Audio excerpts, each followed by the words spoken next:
Thank you for taking a few moments today to participate in today's discussion around mainframe application modernization. My name is Debbie Ganaway, and I'm the principal at DG Technology. The top three topics companies with mainframes are discussing include mainframe modernization of applications, security and compliance, and cost optimization. We're going to start a series of conversations about each one of these topics. Today, we're going to focus on application modernization that we are terming legacy transformation solutions. I'd like to introduce to you today Alexei Orav. Alexei, how are you? Hi, hello Debbie. Hi everybody. Lots of exciting things. Let's go. Let's go. His team has been involved in over 100 projects in modernization of applications, and it's a tremendous amount of experience. So we're going to tag team today. I'm going to give you a brief discussion about each topic, and then I'm going to ask Alexei for his insight into each one of those. So let's get started. Our agenda is pretty full, but we're going to just spend a couple minutes on each one of these topics. We'd like to give you a little bit about our experience and what we've been doing in the past, what motivates companies to look at legacy modernization, some market options that are out there, the pros and cons of those, how we can help, and what our value proposition is. Then we'll take you through a little bit about the technology that we use to automate that process, to discuss what the benefit we believe transformation that we use is over rewriting applications, show you how our process and our services and products and tools are used during the process, and then we'll end up with a short demo of our technology, the automation component. So let's get started with the experience. All the team that is involved in this are a lot of us have spent our entire careers either supporting or working around the mainframe. We know the platform. We've been working and supporting critical infrastructure and applications on the mainframe, and our team has worked together over 100 projects, successfully transforming many applications. Together, we all came together as this consortium so that we could pull all of our resources and bring to the market the offer that we're going to present to you today. So starting out with motivation on why companies are considering and are motivated to look at the option of migrating mainframe applications or modernizing mainframe systems. So Alexei, in your experience working with over 100 projects successfully, what motivates a company to consider and actually decide to modernize specific applications? Thanks, Deb. As you can see, the motivations can go from either cost reduction, lack of mainframe professionals, to really the need of building a new architecture. And this new architecture can be more compliant with the digital transformation needs we are having today. So, of course, all these aspects are important, but the answer really is pretty much related to the customer strategy for their mainframe. So, either the idea can be really leave the platform because the customer has no people anymore, or you can just either modernize your software, keeping the mainframe platform. So all these motivations for the projects are valuable, but it all depends really on the customer strategy for their mainframe.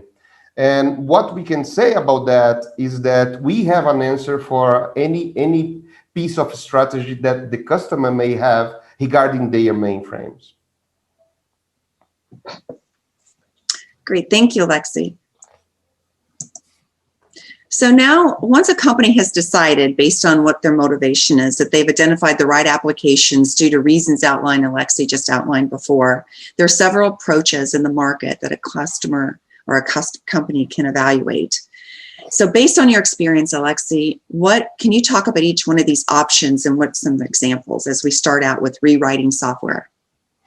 Yes, Deb, you're right.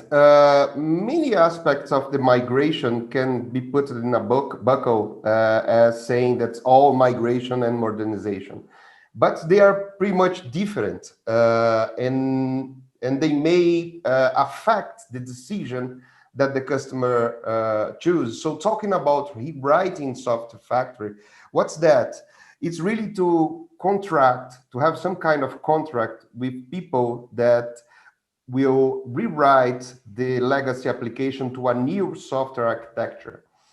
But it's very difficult when you think about application with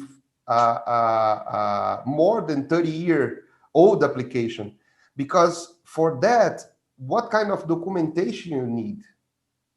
What kind of strategy we will build? Are you building a new application, or you're just rewriting the same application with a new language? All this is complicated when you think about rewriting software factory, because apart from the documentation, you have to break the line between old and new.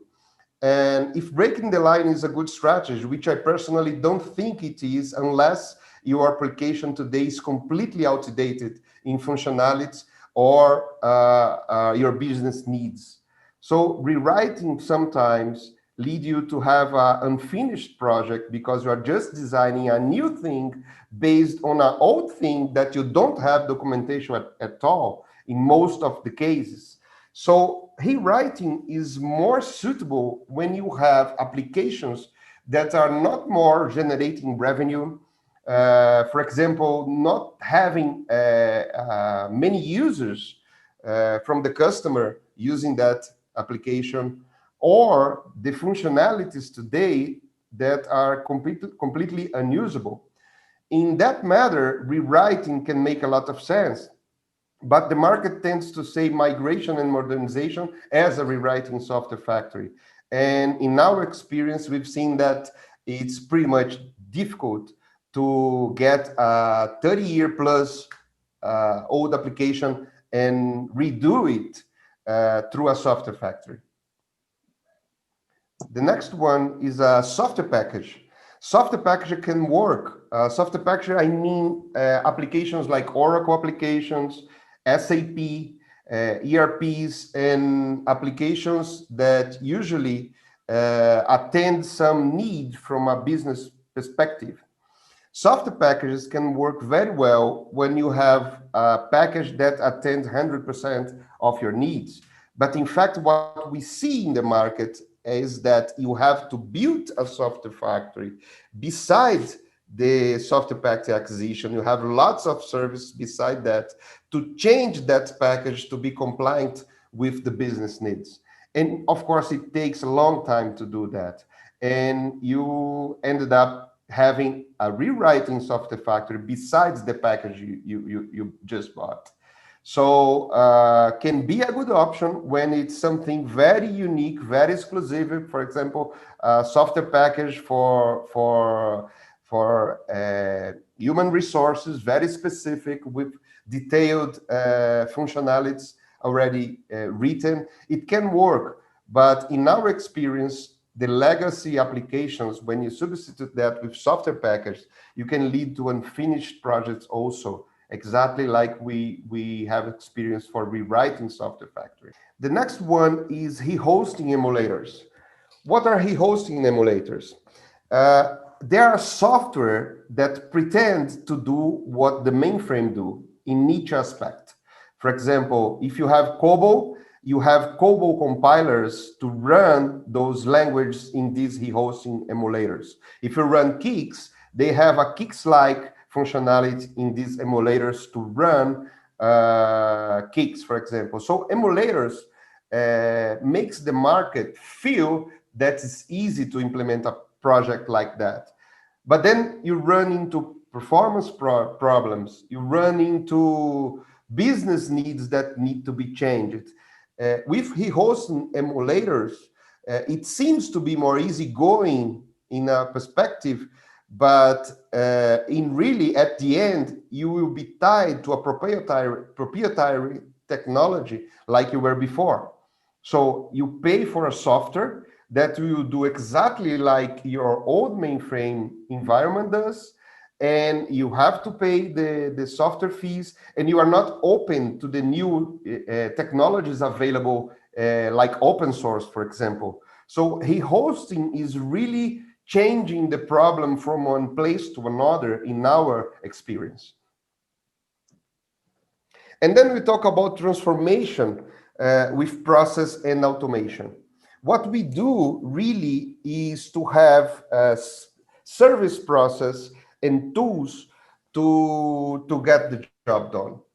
And the strategy may seem very difficult because you are talking about changing software architecture. But in our experience with more than 100 projects delivered, we really developed a process, a service process, and a bunch of tools to do every aspect we need to transform the legacy architecture in a new architecture open for cloud and digital transformation needs.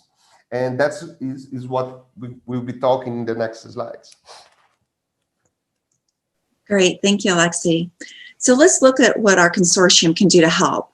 Once a company has identified the right systems and they've decided they have the right applications, they agree that the best approach is to leverage what we believe is the correct approach is transformation and automation option. Let's look at why we believe our team is the best position for success. So Alexi, could you take us through the options that the team offers and examples of each one of these proposals, please? Sure, Debbie.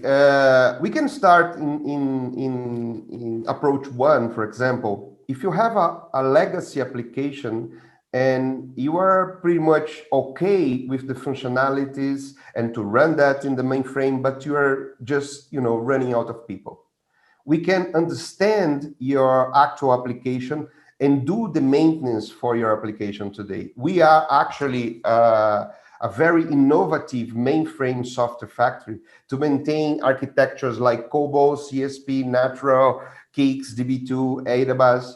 So if you have an environment and you have the need, not just jump to modernize already the infrastructure, but needs to maintain your actual application, we can help you doing that as a first step, for example. You can start, of course, in the approach 2, which is understanding your actual architecture. In this slide, we call it architecture A. That can be traditional mainframe architectures like COBOL, CSP, Natural, using Kix, DB2, and many other kinds of database like vSAN, ADABAS. And then we use our service process and software to get you to architecture B. That can be Java with application servers from the market like JBoss, Tomcat, and many others available, and get you to a relational database also from the market like Microsoft, Oracle, IBM, and many others. And then can be a second step, which we call migrate and transform. It can be an evolution from approach 1 to approach 2, or we can start directly in approach 2.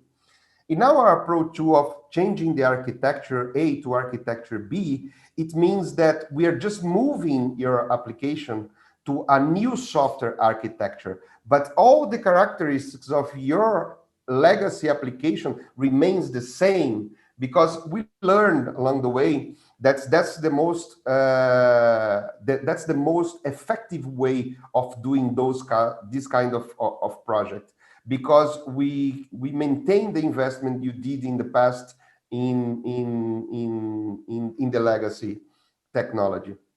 And then you have the approach 3, that this really goes after the approach 2, which is really modernize things, in terms of not only application functionality, but infrastructure.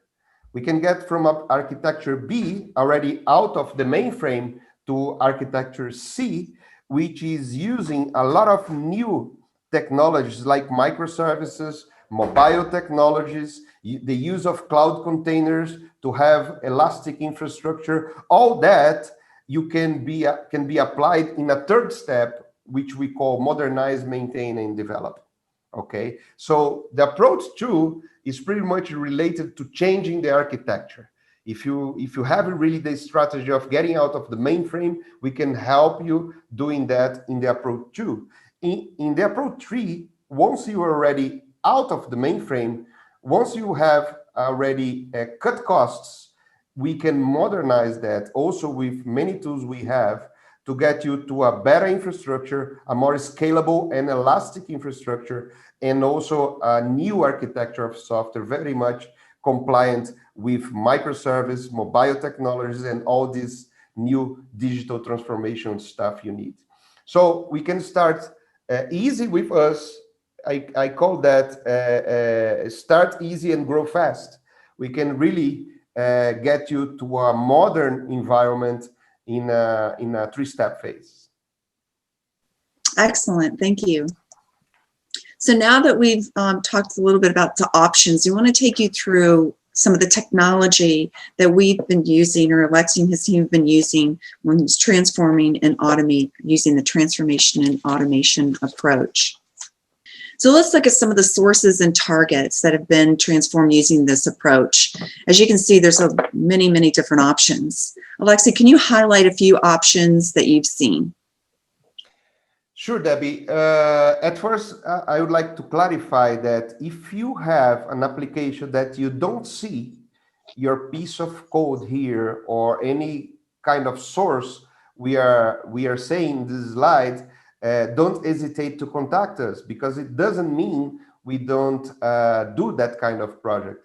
It just means that we have already all the tools and process to attend these kind of sources. But as all the tools and all the technologies and process belong from us, we can really fast build your specific needs. So don't hesitate to contact us if you have any program language or any environment that you may find you don't find in this slide, because we really can build your demand in the lab.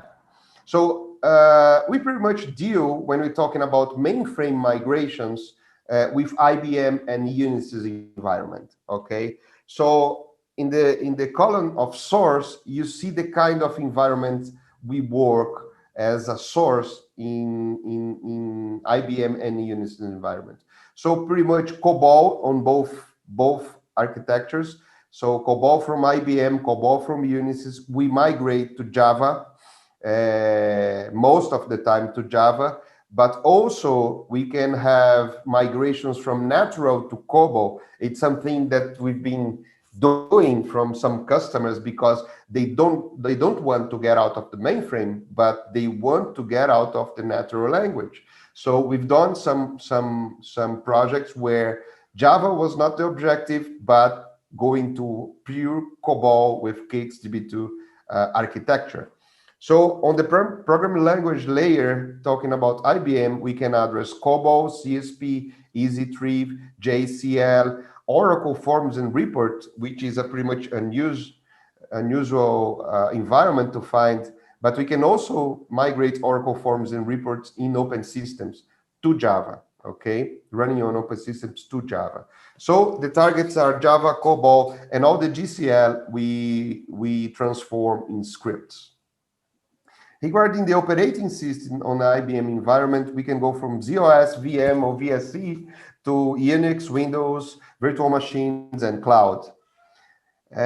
When you're talking about transaction servers, the environment can be Kix, complete if you're using natural, and all the patch processes. We transform that with the best of breed application servers available in the market, like Oracle WebLogic, JBoss, Tomcat, and WebSphere.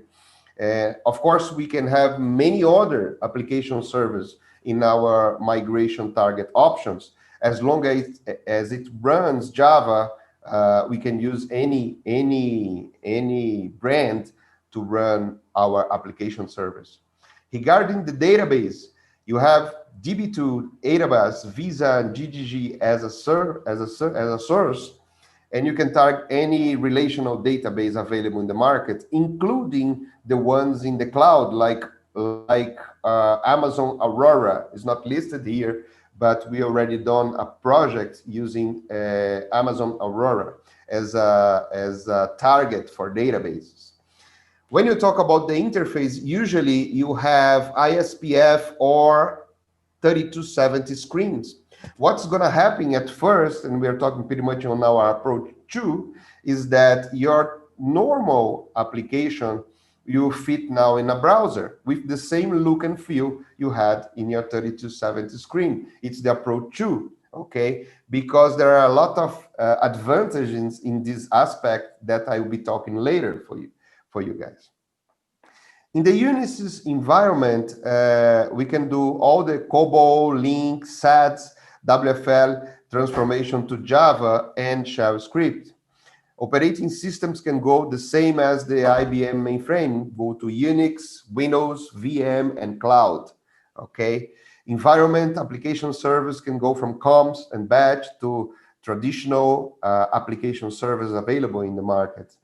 And the database, the most common used database in Unix is the DMS2.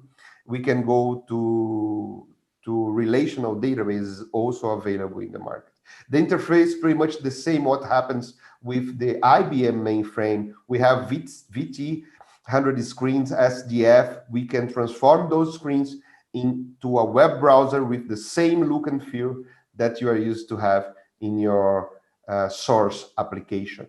So this is pretty much the candidates we have when you're talking about projects. But again, don't hesitate to contact us if you have something out of this list. Excellent. Thank you. So just to reiterate, we wanted to highlight again the value of transformation and automation over rewriting. I believe most of us realize that rewriting an application on the mainframe, as Alexi said, is extremely expensive and has a very low success rate. The reason most of us have maintained those applications is because they were built for a very specific business purpose, and it's critical to the success of the company. Then there's a lot of years and knowledge that went into building and maintaining those applications. So just start over and rewriting those is not realistic. Alexi, have you ever been involved, or can you tell us of any instances that you've been involved with companies that have started the rewriting process or the rewriting methodology and have moved back to a transformation automation approach? Well, Debbie, actually it happens a lot. Actually, 70% of our projects come after a software factory failure. Or inability to deliver what the customer wants regarding their legacy applications. I will give you some examples. We've been talking to a grocery store, very big grocery store in Latin America with more than 500 stores. They were a Unisys mainframe heavy user, and they have like 2 years to end up the mainframe support. And they called us to do a transformation project, and we did some proof of concept. They liked us, but they said, okay, but my system remains the same, and I would like to implement some new things, some new HTML, some new interface for our users. And we just said, okay, you can do that during the process, but once you are already out of this mainframe, because the objective is to attend this 2-year race that you have till the end of the contract. They closed with a software factory, the contract, and 1 year after, they called us again and said, guys, it's 1 year left to the contract, and we just move like 10 or 20% on the rewriting perspective. So this 2 year can become an 8 year, 10 year for us in this velocity. So can you do the same project 2 years ago in 1 year now? We said, yes, it's a challenge, but we can speed up process. We can speed up with more people, the testing and quality assurance to put in production. And what we did is that they bought our idea, their strategy of putting things together in the new architecture as it is, because that's the secret for that. We move your application as it is, maintaining all the original business rules, the name, the execution, the sequence. We preserve also the data names, the data structure. We preserve tables and fields. And most important, we preserve the user interface, because your end user, they go for the weekend on Friday using a 3270 screen. When they come on Monday, they have to recognize their application. And while it is in a browser, the application look and feel is the same. And then you can even discussing with the end user a better interface for them. And then is when it enters the modernization process. So when you're talking about money and speed, that's the best strategy. So we could attend the customer in this requirement of doing this migration in 1 year. It was a very big Unisys mainframe with more than 10 million code application. It was the application, the commercial application running on the stores for this grocery store. And we could do the project.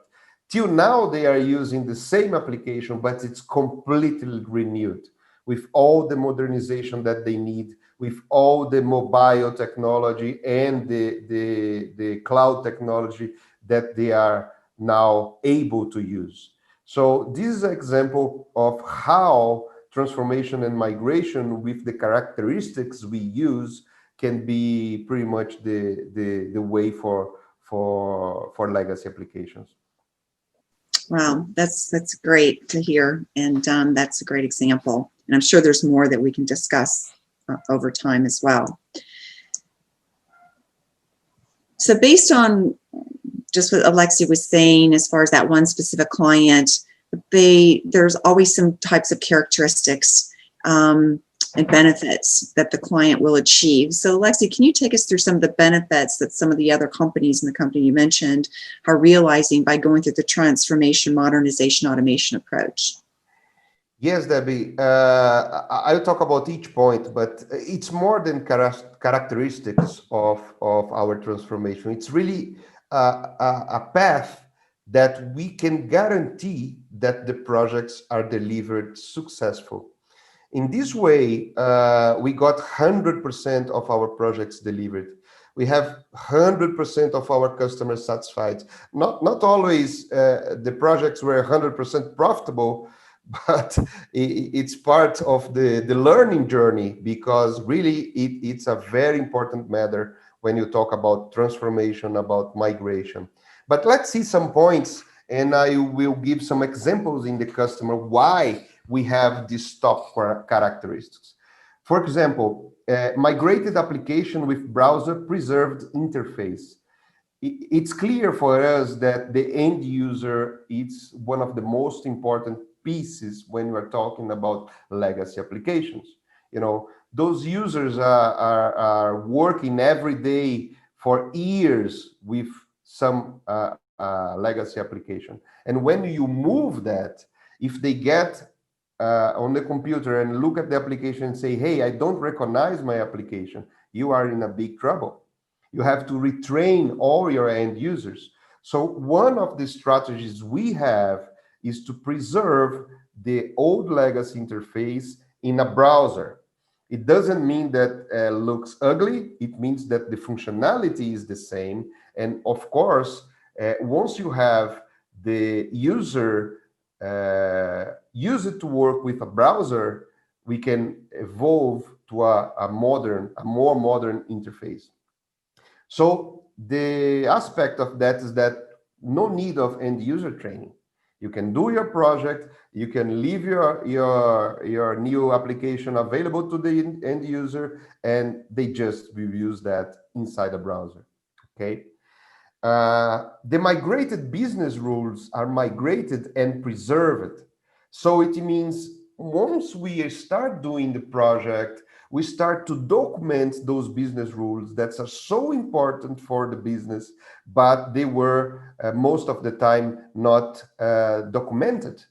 Okay, so we migrate the business rules as it is, and we document that in the new language.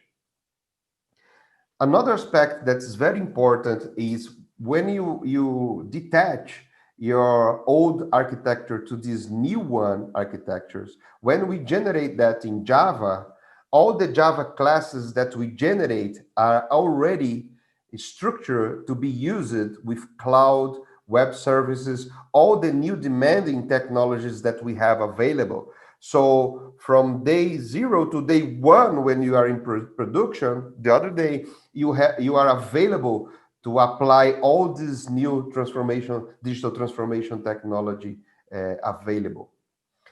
Another point is, okay, a customer from government that we did a big migration was the court, a big court in Latin America. And they said, I have a lot of regulations that need to be changed every day. And I can't afford stopping doing those maintenance. And in our process, your development team can keep doing the maintenance in the old legacy technology while we are in migration. Because what happens is once we've learned how you code, our tools can be up to 100% automatic in terms of changing and migrating in the language layer. We just set up a breaking point where we put the system in production, but your maintenance team can keep the maintenance while in migration. That's a very important point, mostly for government that has to attend some regulatory demands, that has to change the application every day. So that's a very good characteristic of our transformation.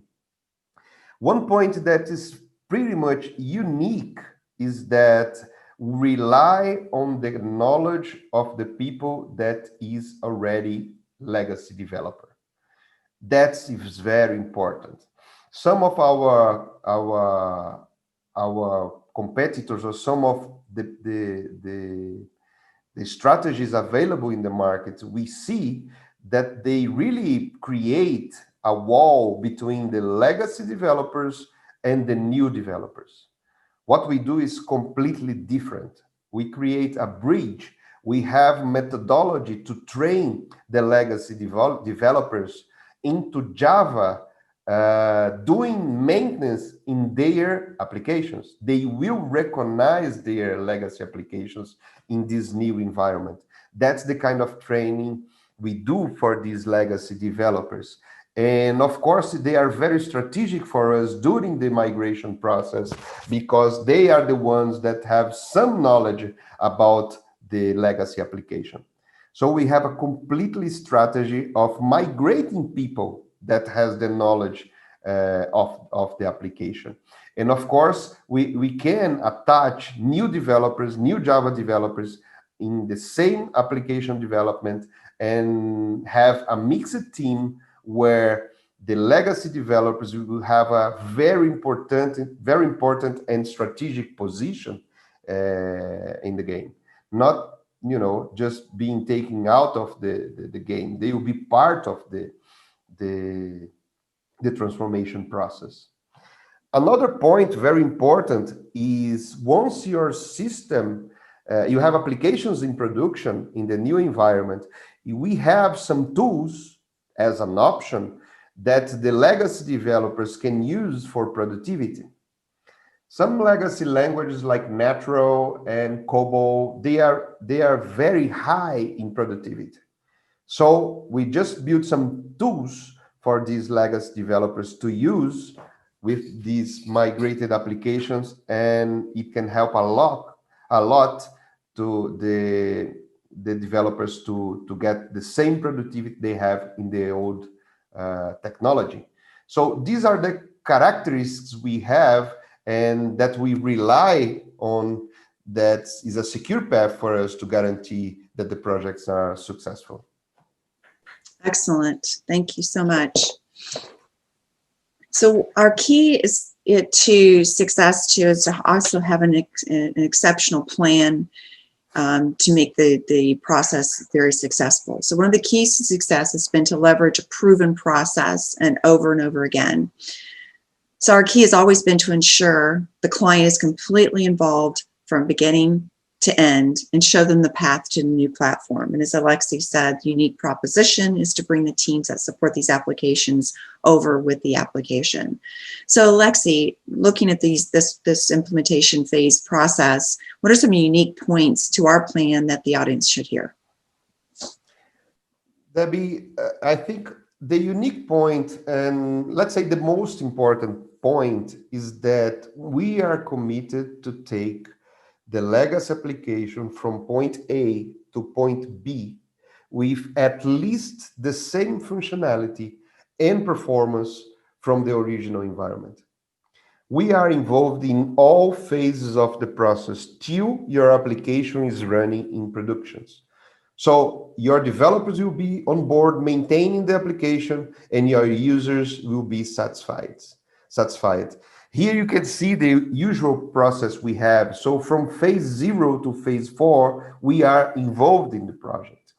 Talking quickly about the phases, phase 0 is where we have application object assessment, analysis, and design. Is actually where we created the plan for the project, okay? And we have professional services, transformation experts, and tools to do that, okay? Once we have the project start, pretty much we have 4 phases. The phase 1 is code and data conversion, which means taking the objects from the customer to do all this conversion, okay? We have the DG Tech transformation experts involved with the actual application. Then on phase 2, we start the preliminary tests. That's much more on our side to understand how the customer codes and get exceptions, to find exceptions, to tune our tools to be as accurate as possible in the migration process. Once we did that in phase 1 and 2, we get some database and infrastructure ready for testing, okay? Once we have the process and tool pretty much 100% done for that specific customer, because each migration is unique, we go into phase 3 and 4, where we have more customer participation because we're starting some integrated tests and certification. We get end users involved, system analysts involved from the customer to qualify the migration we did. In parallel, also, we have the customer developers involved and start maintaining the system together with us in phase 3, okay? And of course, the last, during phase 3 and phase 4, we pretty much have the database and the infrastructure ready for production. And once we have that and qualified and test all the quality assurance of the application, we go for deployment in production. Once the deployment in production is on, we start our last phase we call nursing, because we are beside the customer, to have all the first impression on the application running on the new environment, participating on the calls, helping on the exceptions, like any performance problem that may have, because we resolve performance problems on phase 3, okay? We test all transactions from the application to make sure you get at least the same service level you had on the old legacy environment. So it's a 100% proven process that we have from phase 0 to phase 4 that we use in hundreds of projects, and we have documentation and tool to guarantee the success. It's pretty much straightforward, the phases, and it's been successful. Great, thank you. Now we'll do a demo. So I'd like to show you some of the automation component of the technology. Alexi, what are we going to see in the demo? Okay, Debbie, what we're going to see in this demo is we are going to migrate a COBOL piece of code. We'll see that happen. You see how fast is that, because we are migrating thousands of lines of code. And then we will open this code for a more technical people to see how the code is converted to Java.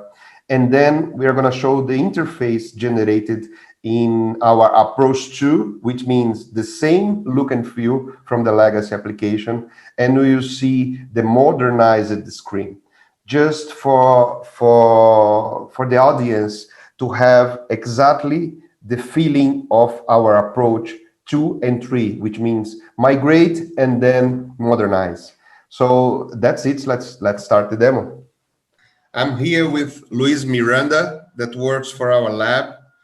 And we are just gonna see example of some COBOL code migration to Java, where, for instance, you take a library of COBOL programs to migrate, and Miranda will show us how the process works. Miranda, up to you. Okay, the first step is to copy the COBOL source files into a folder, and using this software, we can just select one COBOL code or several COBOL codes. In this demonstration, I'm going to select everything here in this folder, and I will start the process. Okay, when I start the process, I can just check the programs being migrated, and it's telling each program migrated in the converted lines of each program.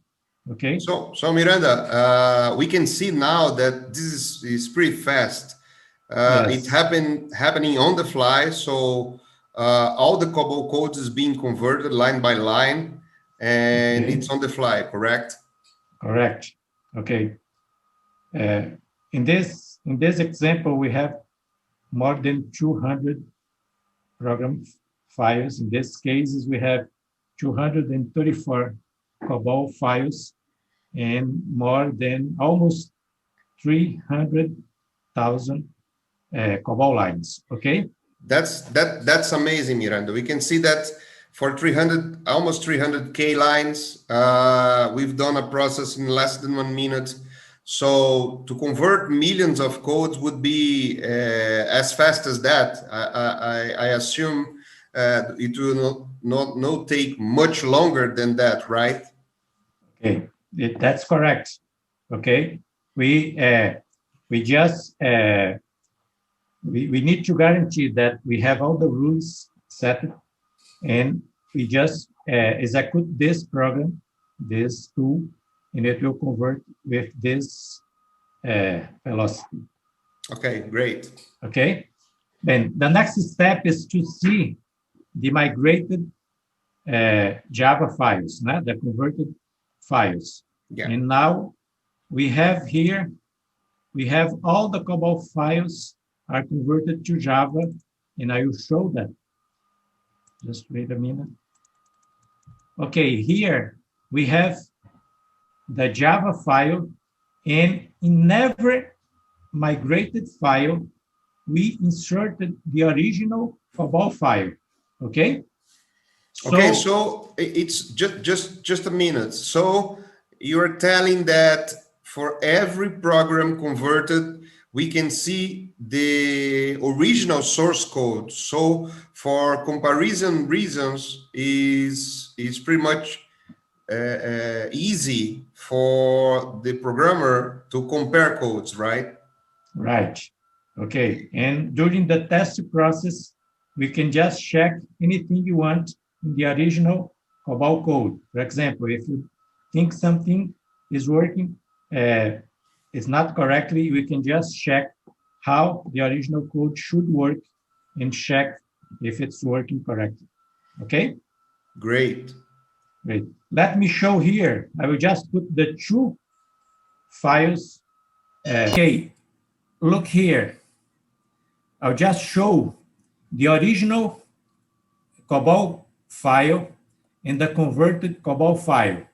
For example, this paragraph will be migrated to a Java method. Every COBOL command will have a method or a class that is equivalent. For example, we have accept, we have the ifs, we have the moves. We implemented also, it was necessary to implement the go-to command. We can implement the perform command, another paragraph, here's another paragraph, and so on. So for every COBOL command, we have an equivalent in Java, so it makes pretty easy to compare the two codes. Is it clear? Yes, Like so. perfect. The good point here, Miranda, that we can say is that you created kind of a bridge between COBOL and Java, so the Yes. developers can very easy identify the kind of code that they used to deal with, and now the future is much clearer for them in terms of understanding their code. That's awesome. Okay, not only this, with this we can guarantee that the behavior of a command will be exactly the same in Java. For example, the move command in COBOL, you can move numbers to text to number. We have set of behaviors in this move command. And so it's very easy to implement all this behavior in Java. If you do not do this, the test process will be very hard. Is it Yes, I clear? Okay. understand. Understand. If you get Okay. pretty much different things, it's very tough Yes. to test the programs after. Yes. And the more important thing in the migration process is that we need to understand the original code, okay? And we need to guarantee that we'll have the same behavior in the new technology. After that, you can change anything you want. But in the first moment, you need to guarantee that you have uh, one, one line here, we have this behavior in the other side, okay? Nice, Miranda. Can you go to see some screenshots, some screen examples of the migrated code? Okay, I'll show now. Just wait a moment.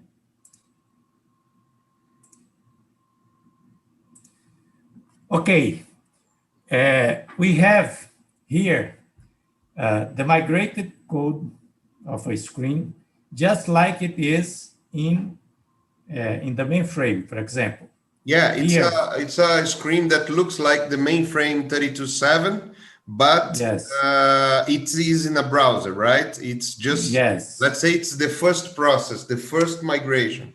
this is yes, the first step of the migration, the presentation layer. We'll just see the screen exactly as they were created in the mainframe, in the COBOL files to be executed in the mainframe. So here, we can just see if I want to update a player, for example, I can just see, oh, just wait a minute.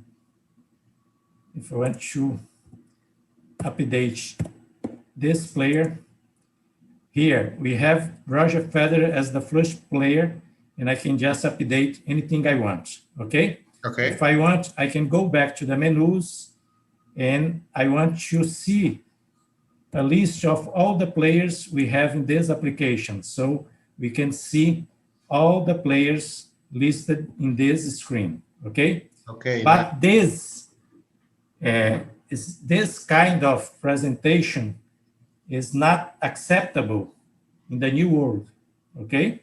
So Right. we can just change this and we can just modernize these screens to have uh, this presentation here. For example, if I want to see the players now, I can just create, update, put photos, have a list, and we can just do anything I want in this kind of screen modernized. So it's much better to see your application using this new layout. Okay? For Very example, good. if I want to see the grid with the players, now I can put photos, I can change colors, I can put buttons, everything that have the same content using the same program, but you can see in a different way, much better than the original source code. Okay? Okay. That's great, Miranda. It means that when we think about migration process, a first step would be to go this system to put the application live as it is, because you have a lot of users as application users that need to be retrained if you go straight to a modernization screen layer, where you have to retrain maybe some end users on how to use this new interface. So we can do it is in a evolution process where we migrate the application as it is. It goes to a browser looking like the mainframe, and then we can modernize that. Is that right? Yes, yes. The first step is first to guarantee that the users can still work with the applications. Okay, nothing has changed. Okay, and after that, in a second step, you can just improve some layouts that you want. Okay, with this approach, we guarantee that the functionality is 100% okay. And after that, we'll start the second step, that is to modernize all the screens. Okay, that's great, Miranda. Thank you very much for your demonstration. We will get back to the presentation. Debbie, is up to you now. So thank you. Please, we'd love for you to reach out to us and to schedule an assessment of an application you believe may be a good candidate, or a system you may be a good candidate. We can, once we do the assessment, we'll provide a report to follow. So Lexi, can you tell us a little bit about this process and how they can participate? Yeah, Debbie, our assessment most of the time came in two phases, okay? We call the first phase assessment, where it's just a first clue, the first clue for us about the aspects of the legacy application to be migrated. And this is very easy. It's a spreadsheet that the customer fills, where they will talk pretty much about the application, the line of codes, the number of line of codes, the integration with other systems. So we get a first impression of size, the related programs between, and the dependencies with other application, external interfaces, all it's filled in that spreadsheet, and it gives a first impression for us. After that, we can have a deeper assessment, where usually we sign an NDA to exchange some objects, to get some libraries and objects from the customer, and we feel a tool that it's a tool that do a complete analysis of code, a tool from our side that does that deeply. So I can find blank lines. I can really see the line of codes involved for the migration process, because in our experience, about 20 to 30% of line of codes are trash, repeated things, programs, version of programs that are not used anymore. It doesn't call nothing. So we really clarify for us on the second phase of the assessment, really the size of the project. So we can start easily with the first phase of the assessment, which is just filling a spreadsheet. And the second one is a deeper analysis, where we get objects and do the analysis. Excellent. Thank you so much. So today we've discussed what motivates a company to consider the modernization of applications, looked at the market options that a client or a company can opt into, the pros and cons of each one of these options, and why we believe transformation, automation, modernization of systems is really the best approach. We also demonstrated a little bit about the technology that we leverage and Alexi's team leverages to make that successful. And now we want to hear from you. So if you're interested in doing an assessment, or you want to hear more about it, please you can reach out to me, and I'll include Lexi, and I really appreciate your time. Alexi, any final comments? No, just thank you very much, Deb, for that time. It was a pleasure for me. What I can say is that we know how to do that. So keep in touch with us, and I'll be more than glad to help customers that have more questions about that, I'm available. Thank you so much, Alexi. Have a great day.